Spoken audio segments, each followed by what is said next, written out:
Hi friends, welcome to ನಿಮ್ಮನೆ kitchen YouTube channel. ಇವತ್ತಿನ special recipe chicken sambar ಯಾವ ಥರ ಮಾಡೋದಂತ ನೋಡೋಣ ಬನ್ನಿ. ನಮ್ಮ ಚಾನಲ್ನ ಸಬ್ಸ್ಕ್ರೈಬ್ ಮಾಡಿಲ್ಲ ಅಂದರೆ ಪ್ಲೀಸ್ ಸಬ್ಸ್ಕ್ರೈಬ್ ಮಾಡ್ಕೊಳ್ಳಿ. ಇಲ್ಲಿ ನಾನು ಒಂದು ಕುಕ್ಕರ್ನ ಬಿಸಿ ಮಾಡಲು ಇಟ್ಕೊಂಡಿದ್ದೇನೆ. ಅದಕ್ಕೆ 4-5 ಟೇಬಲ್ ಸ್ಪೂನ್ ಎಣ್ಣೆಯನ್ನು ಹಾಕ್ಕೊಳ್ತಾ ಇದ್ದೇನೆ. ಬ್ಯಾಚುಲರ್ಸ್ ಆಗಿರ್ಬೋದು, ಅಡುಗೆನೇ ಮಾಡಲು ಬರದೇ ಇರೋರು ಸಹ ಆರಾಮಾಗಿ ಈ ಚಿಕನ್ ಸಾಂಬಾರು ರೆಸಿಪಿ ಮಾಡ್ಕೊಳ್ಬೋದು.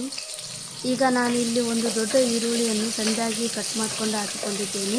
ಈರುಳ್ಳಿ ಮೆತ್ತಗಾಗೋವರೆಗೂ ಫ್ರೈ ಮಾಡ್ಕೊಳ್ಳೋಣ. ಈ ಚಿಕನ್ ಸಾಂಬಾರ್ ರೆಸಿಪಿ ಮುದ್ದೆ, ಚಪಾತಿ, ರೊಟ್ಟಿ, ಅನ್ನ ಎಲ್ಲದಕ್ಕೂ ಒಳ್ಳೆ ಕಾಂಬಿನೇಷನ್ ಆಗಿರುತ್ತೆ. ಈಗ ನಾನು ಇದಕ್ಕೆ 1 ಟೇಬಲ್ ಸ್ಪೂನ್ ಹಸಿ ಶುಂಠಿ ಬೆಳ್ಳುಳ್ಳಿ ಪೇಸ್ಟ್ ಹಾಕೊಳ್ತೇನೆ.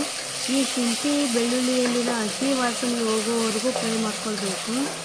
2 ನಿಮಿಷ ಫ್ರೈ ಮಾಡಿಕೊಂಡ್ರೆ ಸಾಕು. ಇದೇ ಥರ ಹೊಸ ರೆಸಿಪಿಗಾಗಿ ನಮ್ಮ ಚಾನಲ್ನ ಸಬ್ಸ್ಕ್ರೈಬ್ ಮಾಡ್ಕೊಳ್ಳೋದು ಮರಿಬೇಡಿ.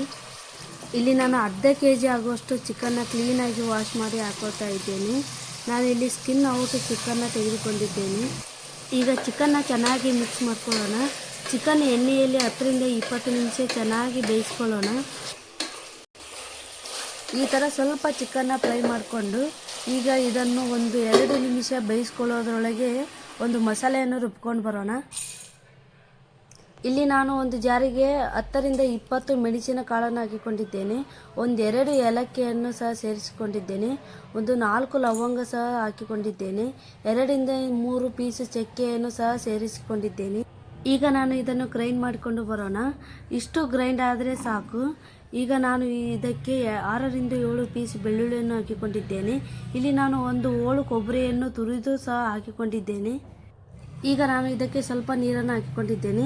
ಪೇಸ್ಟ್ ಆಗಲು ಎಷ್ಟು ನೀರು ಬೇಕೋ ಅಷ್ಟು ನೀರನ್ನು ಹಾಕಿ, ಜಾಸ್ತಿ ನೀರು ಹಾಕಿಕೊಳ್ಳೋಕ್ಕೆ ಹೋಗಬೇಡಿ. ಈ ಥರ ಪೇಸ್ಟ್ ಆದರೆ ಸಾಕು. ನಾನಿಲ್ಲಿ ಒಣ ಕೊಬ್ಬರಿಯನ್ನು ಹಾಕಿದ್ದೇನೆ.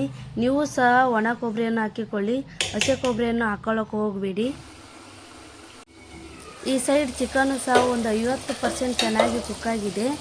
ಸ್ಟವ್ನ ಲೋ ಫ್ಲೇಮಲ್ಲಿ ಇಟ್ಕೊಂಡು ಬೇಯಿಸ್ಕೊಳ್ಳಿ, ಇಲ್ಲಾಂದರೆ ಚಿಕನ್ ತಳ ಹಿಡಿಯುವ ಚಾನ್ಸ್ ಇರುತ್ತೆ. ಈಗ ನಾನು ಇದಕ್ಕೆ 1 ಟೊಮೊಟೊವನ್ನು ಸಣ್ಣದಾಗಿ ಕಟ್ ಮಾಡಿಕೊಂಡು ಹಾಕಿಕೊಂಡಿದ್ದೇನೆ. ನಾನು ಇಲ್ಲಿ ಪುದೀನ ಸಹ ಸ್ವಲ್ಪ ವಾಶ್ ಮಾಡಿಕೊಂಡು ಹಾಕಿಕೊಂಡಿದ್ದೇನೆ. ನೀವು ಟೊಮೊಟೊ ಹಣ್ಣನ್ನು ಉದ್ದುದ್ದಾಗಿ ಕಟ್ ಮಾಡಿಕೊಂಡು ಸಹ ಸೇರಿಸ್ಕೊಳ್ಬೋದು. ಪುದೀನ ಸೇರಿಸೋದ್ರಿಂದ ಚಿಕನ್ ಸಾಂಬಾರ್ ಟೇಸ್ಟ್ ಚೆನ್ನಾಗಿರುತ್ತೆ.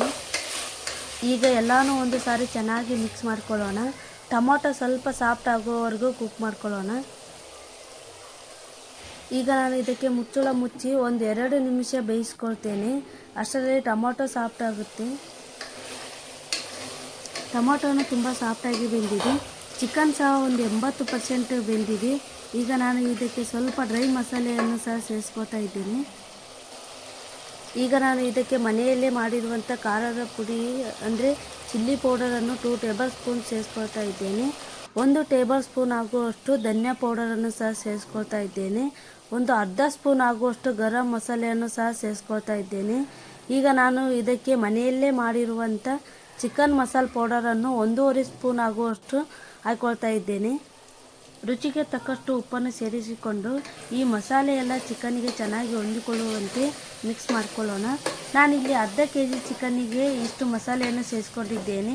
ನೀವು 1 kg ಚಿಕನ್ನಿಗೆ ಇದರ ಡಬಲ್ ಹಾಕಿಕೊಳ್ಳಿ. ಮಸಾಲೆ ಎಲ್ಲ ಚಿಕನ್ನಿಗೆ ಚೆನ್ನಾಗಿ ಹೊಂದಿಕೊಂಡ ನಂತರ ನೀವು ಇಲ್ಲಿ ಮೊಸರನ್ನು ಸಹ ಸೇರಿಸ್ಕೊಳ್ಬೋದು. ನಮ್ಮ ಮನೆಯಲ್ಲಿ ಮೊಸರು ಇರಲಿಲ್ಲ, ಹಾಗಾಗಿ ನಾನು ಸೇರಿಸ್ಕೊಂಡಿಲ್ಲ. ನೀವು ಹಾಕ್ಕೊಳ್ಳಿ, ಟೇಸ್ಟ್ ಮಾತ್ರ ಚೆನ್ನಾಗಿರುತ್ತೆ. ಈಗ ನಾನು ಮುಚ್ಚಳ ಮುಚ್ಚಿ 1-2 ನಿಮಿಷ ಬೇಯಿಸ್ಕೊಳ್ತೇನೆ. ಚಿಕನ್ ಸಹ ಸ್ವಲ್ಪ ಎಣ್ಣೆ ಬಿಟ್ಕೊಳ್ಳುತ್ತೆ. ಈಗ ಚಿಕನ್ ಸಹ ಎಣ್ಣೆ ಬಿಟ್ಕೊಂಡಿದೆ. ಈ ಟೈಮಲ್ಲಿ ನಾವು ಆವಾಗಲೇ ಗ್ರೈಂಡ್ ಮಾಡಿಕೊಂಡ ಪೇಸ್ಟನ್ನು ಸಹ ನಾನು ಇದಕ್ಕೆ ಸೇರಿಸ್ಕೊಳ್ತಾ ಇದ್ದೇನೆ. ಈಗ ನಾನು ಇದನ್ನು ಚೆನ್ನಾಗಿ ಮಿಕ್ಸ್ ಮಾಡ್ಕೊಳ್ತೇನೆ. ಈ ಟೈಮಲ್ಲಿ ಸ್ಟವ್ನ ಲೋ ಫ್ಲೇಮ್ನಲ್ಲಿ ಇಟ್ಕೊಂಡು ಬೇಯಿಸ್ಕೊಳ್ಳಿ. ಹೈ ಫ್ಲೇಮ್ನಲ್ಲಿ ಇಟ್ಕೊಂಡ್ರೆ ಮಸಾಲೆ ತಳ ಕತ್ಕೊಳ್ಳುವ ಚಾನ್ಸ್ ಇರುತ್ತೆ.